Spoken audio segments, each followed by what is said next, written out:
పెరగడంతో ఎన్ని లాభాలున్నాయో అన్ని నష్టాలు కూడా ఉన్నాయి. ఓవైపు డిజిటల్ పేమెంట్లలో ఇండియా ప్రపంచానికే ఆదర్శంగా నిలుస్తోంది. ఇదే సమయంలో కేటుగాళ్లు అకౌంట్లలో డబ్బులు మాయం చేస్తూ కొత్త సవాళ్లు విసురుతున్నారు. డిజిటల్ అరెస్ట్లతో పాటు ఈ లింక్ క్లిక్ చేస్తే కోట్లు వస్తాయంటూ ప్రజలను బురిడి కొట్టిస్తున్నారు. అలా ఫేక్ లింకులను క్లిక్ చేస్తూ భారీగా డబ్బు కోల్పోయిన వారు ఎంతో మంది ఉన్నారు. కొన్నిసార్లు మోసగాళ్లు ప్రభుత్వ పథకాల పేరుతో డబ్బులను లూటీ చేస్తున్నారు.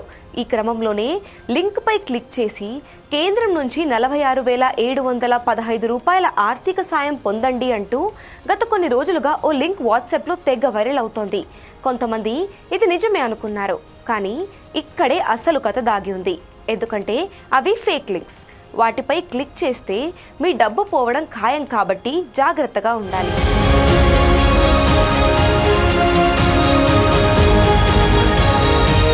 ప్రజలను ఆర్థికంగా ఆదుకునేందుకు కేంద్రం ప్రతి ఒక్కరికి 46,715 రూపాయల సాయం అందిస్తోంది.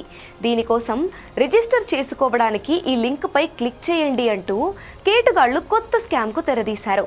పలువురు దీనిని నమ్మి లింక్ పై క్లిక్ చేసినట్లు తెలుస్తోంది. దీనిపై కేంద్రం స్పందించింది. అలాంటి పథకాన్ని ఆర్థిక శాఖ ప్రకటించలేదని స్పష్టం చేసింది.